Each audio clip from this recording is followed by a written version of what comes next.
मध्य प्रदेश में मुख्यमंत्री डॉक्टर मोहन यादव की सरकार ने 2 साल पूरे कर लिए हैं और इन 2 वर्षों में सरकार ने विकास से लेकर सुशासन तक कई बड़े कदम उठाने का दावा किया है। सीएम के मुताबिक प्रदेश ने सुरक्षा, इंफ्रास्ट्रक्चर, महिला सशक्तिकरण, निवेश, सिंचाई और उद्योग जैसे क्षेत्रों में रिकॉर्ड प्रगति की है। बीते 2 सालों में मंडला, डिंडोरी और बालाघाट जैसे नक्सल प्रभावित इलाकों में नक्सलवाद लगभग समाप्त हो गया। वहीं नदी जोड़ो अभियान, खासकर केन बेतवा लिंक, अब जमीन पर तेजी से आगे बढ़ रहा है। सिंचाई का रकबा लगातार बढ़ा है और जल प्रबंधन में मध्य प्रदेश मॉडल को सराहा जा रहा है। महिलाओं के लिए लाडली बहना योजना ने बड़ा प्रभाव दिखाया। इंफ्रास्ट्रक्चर में मेट्रो, नए एयरपोर्ट, एक्सप्रेसवे और मेडिकल कॉलेजों ने विकास की रफ्तार बढ़ाई। निवेश के क्षेत्र में सरकार ने दावा किया कि एमपी उद्योगों की पसंदीदा जगह बन रहा है। हालांकि कांग्रेस इन 2 सालों को नाकामियों भरा बता रही है, लेकिन सरकार का दावा है कि आने वाले 3 सालों में यही गति और दोगुनी होगी, क्योंकि प्रदेश अब विकास के स्वर्णिम चरण में प्रवेश कर चुका है। डॉक्टर मोहन यादव सरकार के 2 साल। सीएम ने गिनाए 2 साल के काम, 3 साल का बताया प्लान। नदी जोड़ो अभियान, असंभव को संभव करने का plan. Ken Betwa link project ऐतिहासिक उपलब्धि। एमपी को इन्वेस्टमेंट हब बनाने की तैयारी। गरीब कल्याण व महिला सशक्तिकरण मिशन। किसानों के लिए बोनस, बीमा और फसल का उचित मूल्य। इंफ्रास्ट्रक्चर और शहरों का विकास, मॉडर्न एमपी का नैरेटिव। शिक्षा और स्वास्थ्य में बड़े पैमाने पर सुधार। अगले 3 साल का रोड मैप तैयार। 2 साल की समीक्षा बीते कामों की और 3 साल के टारगेट, विभागवार इस दिशा में काम करना प्रारंभ किया था और वो सिलसिला चल भी रहा, काफी हद तक हो भी गया है। मैं केन बेतवा नदी जोड़ो अभियान की जब बात आई थी, वाकई ये ऐसा लग रहा था कि तो क्या होगा, भगवान जाने कैसे करेंगे। लेकिन केन बेतवा नदी जोड़ो का जो लाभ मिला बहुत तेज गति से। भोपाल में जीआईएस नहीं होती थी, रीजनल इंडस्ट्री कॉन्क्लेव नहीं होती थी। उद्योग के मामले में एग्रीकल्चर ग्रोथ रेट तो हमारी बहुत अच्छी थी, लेकिन एग्रीकल्चर ग्रोथ रेट के अलावा भी हमारे राज्य के अंदर इंडस्ट्री जब तक नहीं आएगी तब तक हमारी ठोस अर्थव्यवस्था पे प्रश्न खड़ा होता था। और उस व्यवस्था पे विचार करने के बाद हमने निर्णय किया कि रीजनल इंडस्ट्री कॉन्क्लेव होना चाहिए। उधर कांग्रेस ने सरकार के 2 साल के कामकाज पर कड़ा हमला बोला। पीसीसी अध्यक्ष जीतू पटवारी ने इसे प्रदेश की बर्बादी के 2 साल करार दिया। पटवारी ने आरोप लगाया कि निवेश के नाम पर जनता को धोखा दिया जा रहा है और प्रदेश देश का सबसे बड़ा बेरोजगार राज्य बन गया है। उन्होंने कहा कि खाद फैक्ट्री होने के बाद भी किसान परेशान हैं, फसल का उचित दाम नहीं मिल रहा और 97% किसान कर्ज के बोझ तले दबे हैं। कांग्रेस ने प्रदेश में अपराध को लेकर भी सरकार को घेरा और कहा कि एमपी क्राइम में नंबर 1 है। सरकार कागजों में ही काम कर रही है। ये 2 साल मध्य प्रदेश की बर्बादी के 2 साल और 22 साल से जनता को छलने वाली बीजेपी की सरकार। मुख्यमंत्री का दायित्व होता है कि निवेश आए, रोजगार बढ़े, उनके शासन में विकास हो, आर्थिक विकास हो। पर आंकड़े कुछ और बोलते हैं और भाषण कुछ और बोलते हैं। वास्तविकता यह है कि सारे सेंसेक्स और इंडेक्स ये बताते हैं कि सबसे बड़ा बेरोजगार प्रदेश मध्य प्रदेश है। क्राइम में मध्य प्रदेश नंबर 1 है। बहरहाल एक और सरकार 2 साल के कार्यकाल को उपलब्धियों से भरा बता रही है, तो वहीं विपक्ष इन दावों को झूठा और दिशा भटकाने वाला मान रहा है। ऐसे में अब आने वाले समय में सरकार की उपलब्धियां और विपक्ष के सवाल दोनों ही सियासी बहस को तेज करने का काम करेंगे। Bureau report, IND 24।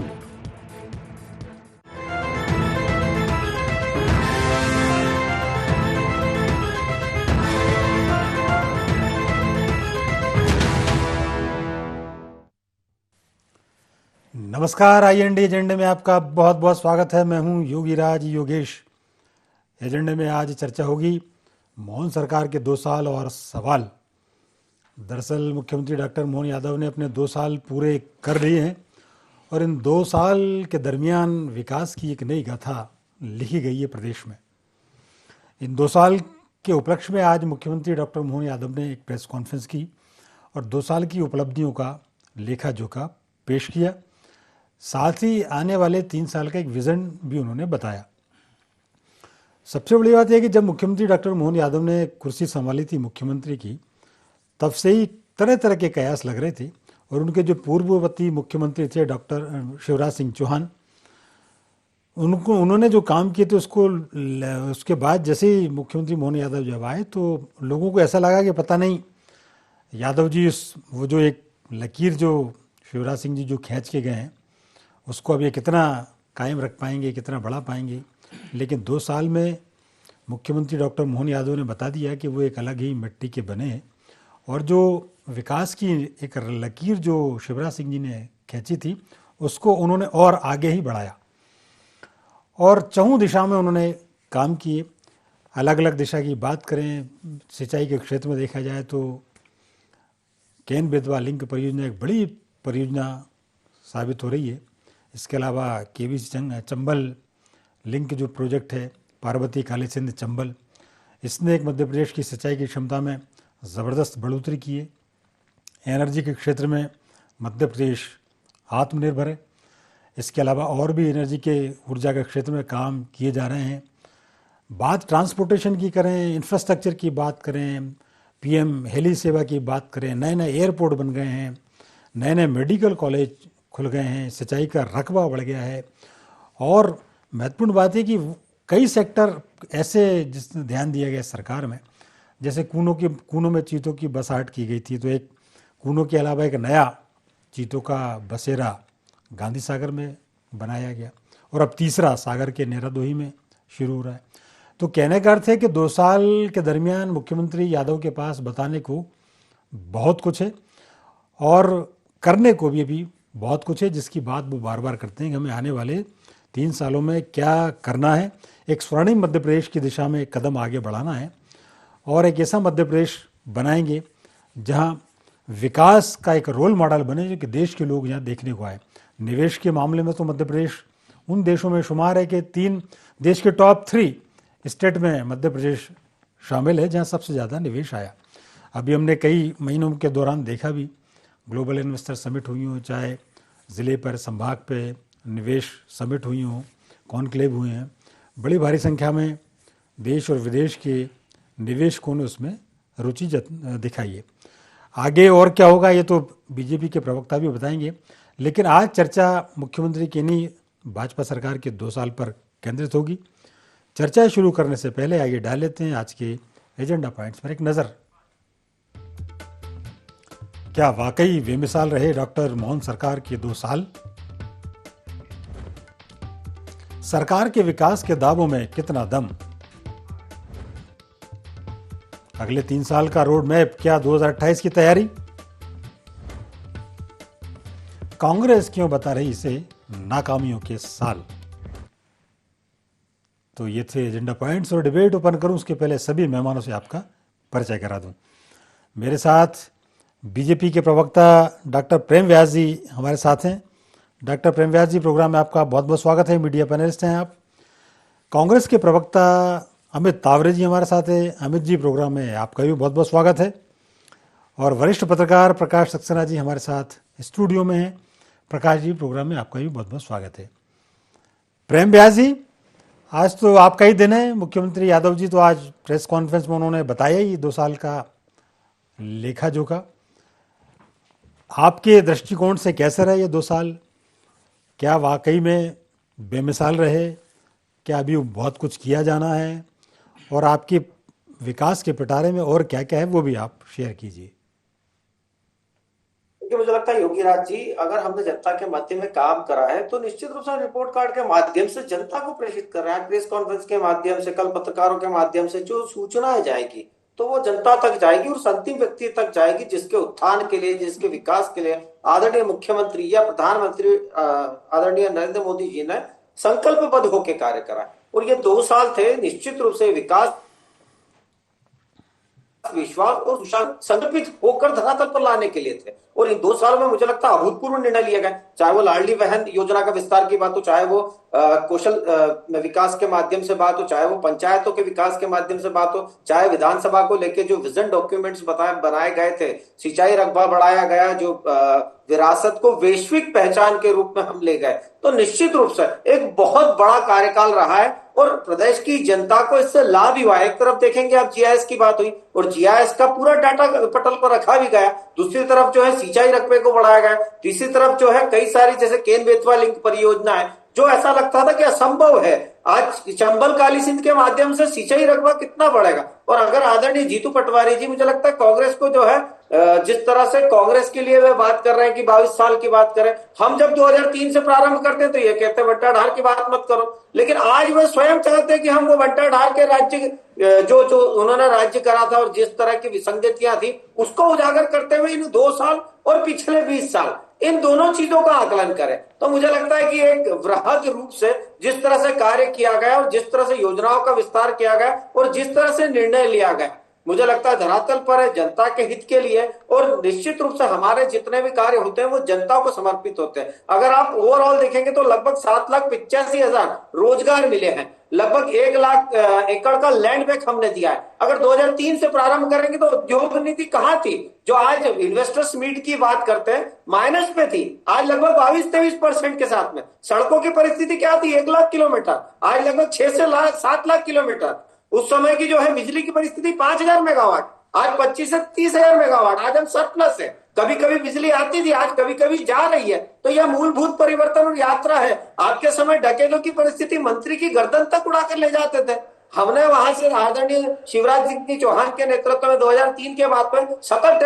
डकैत मुक्त करा और उसके बाद में अभी जो है ज्वाइंट ऑपरेशन चलाकर प्रदेश को जो है नक्सलाइट मुक्त करा। वहीं पर आदरणीय दिग्विजय सिंह साहब एक विवादित नक्सलाइट वाले स्टेटमेंट्स को आगे बढ़ाने का कार्य कर रहे थे ट्वीट के माध्यम से, तो प्रदेश की जनता ये अच्छे से देखती है। उसके बाद सीमी का कैंप बन गया था, आज बताइए कितने कैंप बन रहे। लेकिन निश्चित तौर पर चाहे कानून व्यवस्था की बात हो, ज्ञान के उदय की बात हो, जिसमें गरीब है, युवा है, अन्नदाता है और नारी शक्ति है, और इन सभी के विकास को संकल्पित होकर विकास यात्राओं के माध्यम से मध्य प्रदेश में विकास प्रदर्शित किया गया है। 2 साल अभूतपूर्व थे जिसको लेकर हम जनता के मध्य में गए।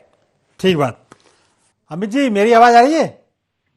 बिल्कुल, आपकी आवाज मिल रही है मुझे। हाँ, ये प्रदेश सरकार के 2 साल पर चूंकि अभी जीतू पटवारी जी कह रहे थे कि सबसे बेकार साल रहे और बेरोजगार प्रदेश बन गया मध्य प्रदेश, आपका रिएक्शन यादव सरकार के 2 साल पर? देखिए, सबसे पहले तो मैं माफी मांगना चाहूंगा, चूंकि दिल्ली में हूं, तकनीकी कारणों से मैं वीडियो के माध्यम से आपसे नहीं जुड़ पा रहा हूं। कोई बात नहीं, आपकी आवाज अब आ रही जी। दूसरी बात यह है कि ये मध्य प्रदेश के लिए दुर्भाग्य की बात है कि मोहन यादव जी से बड़ी अपेक्षाएं थी मध्य प्रदेश की करोड़ों जनता को, लेकिन बात यह है कि 24 महीने आज जिस मुख्यमंत्री को हो गए हो मध्य प्रदेश का पदभार ग्रहण किए हुए, 24 महीने में 20 लोन ले चुकी है ये सरकार। बजट से ज्यादा कर्जा हो चुका है मध्य प्रदेश के ऊपर। मध्य प्रदेश का प्रति व्यक्ति 50,000 रुपए से ज्यादा के कर्जे में है। आज हम यदि बात करें, किसी भी क्षेत्र की मैं बात कर लूं, सिर्फ मोहन यादव जी की नहीं, हम शिवराज सिंह जी की भी बात करें, उमा जी की बात करें, गौर साहब की भी बात करें, तो पिछले 20 सालों में कोई भी एक ऐसा वर्ष नहीं निकला है जब महिला अत्याचार में मध्य प्रदेश प्रथम 5 में ना हो, आदिवासी अत्याचार में प्रथम 5 में ना हो, बेरोजगारी में प्रथम 5 में ना हो, और भी जितनी भी मैं बात कर लूं प्रथम 5 में ना रहा हो।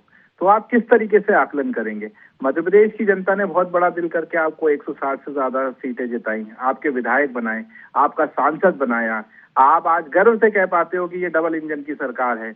उसके बाद भी जब आप डिलीवर नहीं कर पाते हो तो मध्य प्रदेश के वो माता पिता बड़े निराश होते हैं जिनका बच्चा, जो अपनी जीवन भर की पूरी पूंजी लगा देते हैं अपने बेटे को पढ़ाने में, जीवन भर की कमाई लगा देते हैं प्राइवेट यूनिवर्सिटी में पढ़ाने में, लेकिन जब वो बुजुर्ग होते हैं, जब वो 60 के पार जाते हैं, तो उनका बच्चा उनकी आंखों में आंसू देखकर बड़े दुखी मन से आज भी दिल्ली, बंबई, बेंगलोर, हैदराबाद की ओर जाता है।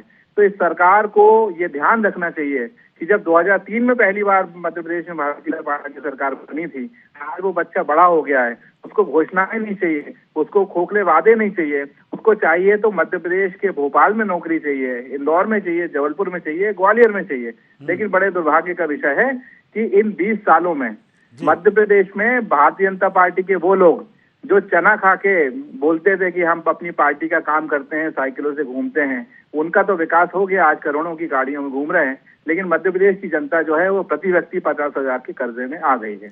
ठीक ठीक। डॉक्टर प्रेम व्यास जी कुछ बोलना है आपको या मैं? हाँ जी, आप फिंगर रेस करें जी, बोलिए फिर जरा प्रकाश जी। देखिए, मुझे लगता है जब कर्ज की बात की जाएगी तो जीडीपी की अनुकूलता देखी जाती है। मध्य प्रदेश लगभग 31 से 32% है। आप बताइए, हम कभी ओवरड्राफ्ट हुए क्या? 2003 में आदरणीय दिग्विजय सिंह साहब के समय कितनी बार ओवरड्राफ्ट हुए?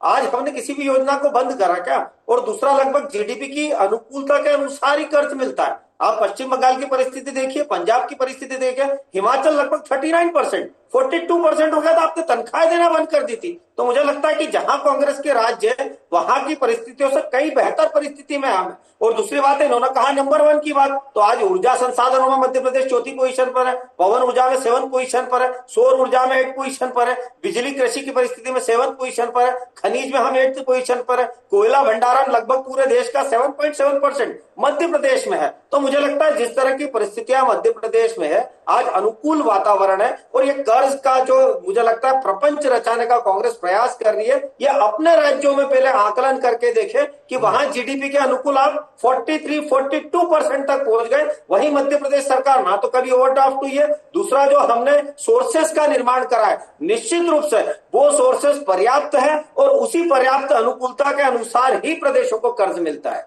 ठीक ठीक बात। मैं जरा एक बार प्रकाश जी को इन कर लूं। प्रकाश जी, आप तो थे आज वहाँ, मुख्यमंत्री जी जब प्रेस कॉन्फ्रेंस ले रहे थे, वो जो उन्होंने उपलब्धियों का लेखा जोखा पेश किया, आने वाले समय का विजन डॉक्यूमेंट भी उन्होंने रखा। अब ये 2 साल आप एक निष्पक्ष पत्रकार के तौर पर कैसे देखते हैं? देखिए, उनकी जो बातें हमने सुनी आज, उन्होंने बहुत अच्छी बातें करी। और स्पेशली आप अपनी पिछली डिबेट उठाकर देखेंगे ना, तो जो हम लोगों ने चर्चा की है पिछली, लगभग वो सब उन्होंने समायोजित उसमें किया। हमने गोवंश को लेकर कई बार डिबेट करी है, बिल्कुल, है ना। और तो उन्होंने अब जैसे उनकी एक वृद्धावस्था को लेकर उन्होंने धार्मिक स्थलों पे वृद्धाश्रमों की बात की थी।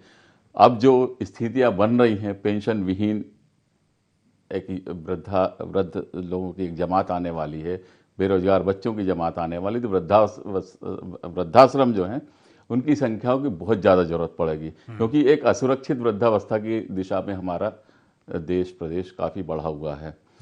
और उन्होंने जैसे हमारे कुछ समय पहले हमने एग्रीकल्चर पे बात की थी कि अभी प्याज बहुत सस्ती बिक रही है, उसका कुछ करें, तो उन्होंने वो चिंता जताई कि हम जहाँ ये प्याज की स्थितियाँ, प्याज लहसुन, इनका चूर्ण किस तरह से बनाएं और ऐसी फैक्ट्रीज लगाएं कि उनको हम पैक करके उसकी मार्केटिंग आगे कर सकें। और हम देखते हैं कि पेस्ट वगैरह मिलते हैं लहसुन प्याज वगैरह के, तो ये अच्छी सोच थी उनकी। तो इस तरह की उन्होंने भविष्य को लेकर उन्होंने उसमें उनकी सारी जो ऐसा मतलब लगता है कि वो देख रहे हैं कि क्या समस्या आने वाली हैं, तो उस पर उनकी चिंता आज दिखाई दी। पर उतनी चुनौतियां हैं कि वो संसाधन कहाँ से लाएंगे, क्योंकि जो शिवराज जी ने जो किया, अभी मैं वही देख रहा था कि हाई कोर्ट ने पूछा सरकार से, भाई लाडली लक्ष्मी की पढ़ाई क्यों रुकी, उनकी किसने जाना बंद? आपकी बहुत अच्छी योजना थी वो, लाडली लक्ष्मी पढ़ने लगी थी। आप चुनाव जीतने के लिए फिर लाडली बहना योजना ले आए, जिसके सिर्फ प्रचार पे 2.5 अरब से ज्यादा आपने खर्च कर दिए। तो सवाल यह है कि जो प्रेम व्यास जी कह रहे थे कि कर्ज जीडीपी से ज्यादा कर्ज कोई अच्छी परंपरा नहीं है। ओवरड्राफ्ट था दिग्विजय सिंह जी के टाइम पे 20-22 हजार करोड़ का, आज हम 27 हजार करोड़ करीब सालाना ब्याज अदा कर रहे हैं उसका, और उसके लिए भी लोन लेने वाली खबरें जो जीतू पटवारी जी आरोप लगा रहे हैं। और स्थितियां वैसी हैं क्योंकि अंदरूनी स्थितियां बहुत सी मालूम है, पर ऊपरी स्थितियां भी यदि देखें, आज आप अखबारों को आप छानेंगे, जो खबरें देखेंगे, तो बेरोजगारी का, जैसे कल भी चूंकि मैं डिबेट में था, मैंने बताया था कि कितने 25-25.5 लाख करीब बेरोजगार है, 4 लाख को आपने ऑफर लेटर दे रखा। कल दिग्विजय सिंह जी ने राज्यसभा में एमएसएमई की जानकारी ली, तो करीब 5,600 के आसपास एमएसएमई मध्य प्रदेश में बंद हो चुकी हैं, जिससे 36,000 से ज्यादा लोग बेरोजगार हो चुके हैं। तो ये क्या है कि नब्ज दिखाती है कि प्रदेश की स्थिति क्या है। तो मैं मोहन यादव सरकार जी की आलोचना नहीं कर रहा, उनकी इसमें चिंता दिखाई दे रही है। उनके सामने चुनौती है कि संसाधन जुटाएंगे कैसे। बिल्कुल, ये निश्चित तौर पर इसमें कोई दो राय नहीं कि जब चिंता रहती तो चुनौती रहती है, उसमें कोई दिक्कत नहीं, इस बात की उनको चिंता है। लेकिन इस दिशा में चिंता दिख रही है, और वो सही दिशा में देख रहे हैं, ये आज की उनकी बातों में लगा। बिल्कुल नहीं, और इस दिशा में वो काम भी करने के बमुस्तैद काम कर रहे हैं। और कुछ जो सेक्टर जिनकी चर्चा अभी हमने की वो करके भी दिखाया, जैसे कई जो सेक्टर थे, जैसे सिंचाई परियोजना की जिस बात का जिक्र प्रेम व्यास कर रहे थे, वो एक वास्तव में टफ टास्क था। केन बेतवा लिंक परियोजना हो, हमारा राजस्थान के साथ लगातार झगड़ा चलते रहता था पानी को लेकर, और कई बार तो दोनों सरकारें अलग अलग रहती थी, लेकिन कई बार बीच में ऐसी स्थिति बनी कि एक ही दल की सरकार रही, लेकिन तब भी ये पानी को लेकर समझौता नहीं हुआ था। एक ये समझौता जो हुआ एक बड़ा समझौता है। ठीक, अमित जी मेरी आवाज आ रही है? पता नहीं अमित जी से आज फोन बार बार डिस्कनेक्ट हो रहा है। जी प्रेम व्यास जी, कुछ चिंताएं? अमित मेरी आवाज आ रही है अमित जी? ठीक है, कोशिश करते हैं उनसे जुड़ने की। लेकिन प्रेम व्यास जी, जो चिंता अमित तावरे जी भी जता रहे थे, प्रकाश जी ने भी कहा है कि चुनौती भी बहुत है सरकार के साथ, उसको आप लोग कैसा देखते हैं?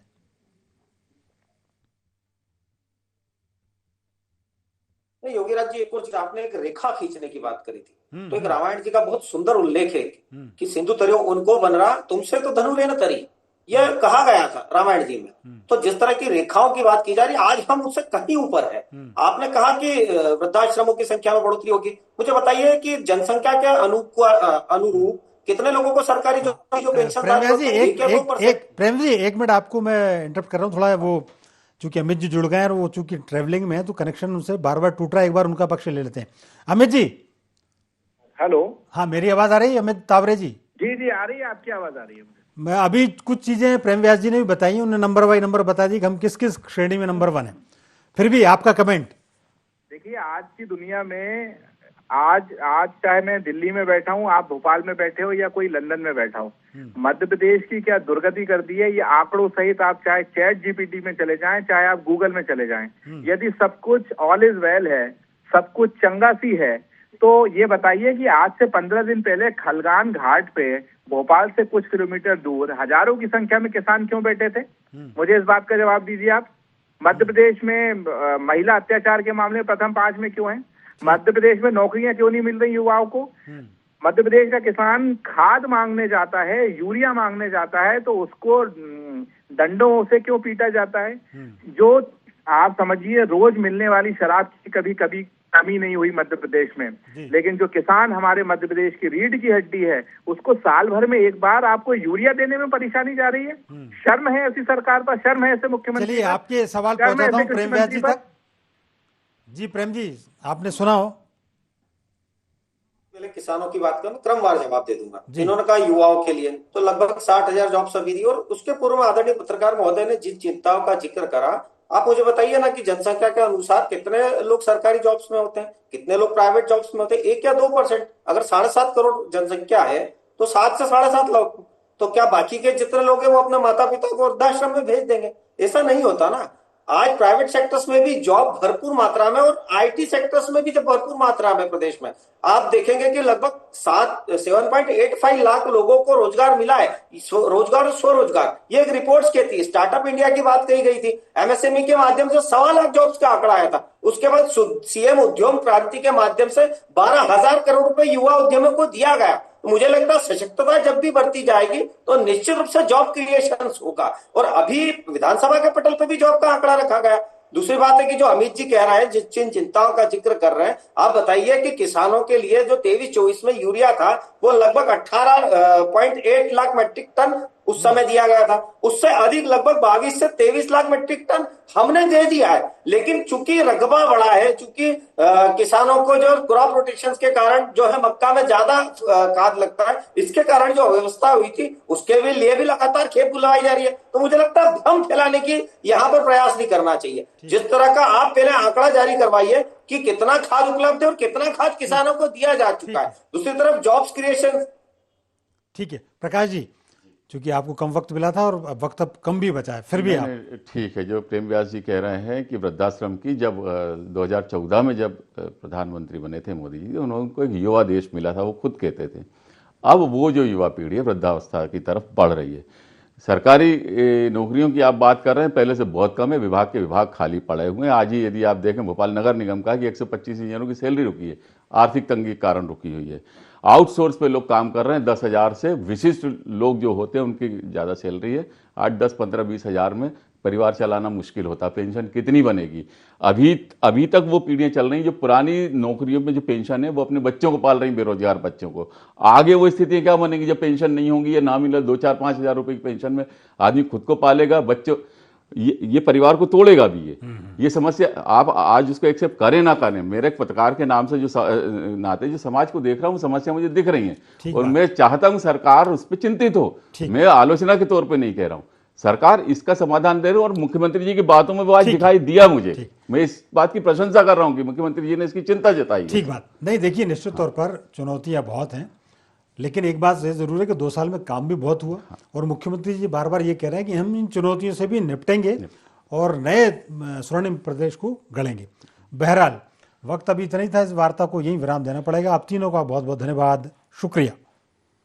तो IND एजेंडा में फिलहाल इतना ही। आप हमारे साथ बने रहिए, जुड़े रहिए और देखते रहिए IND 24। नमस्कार।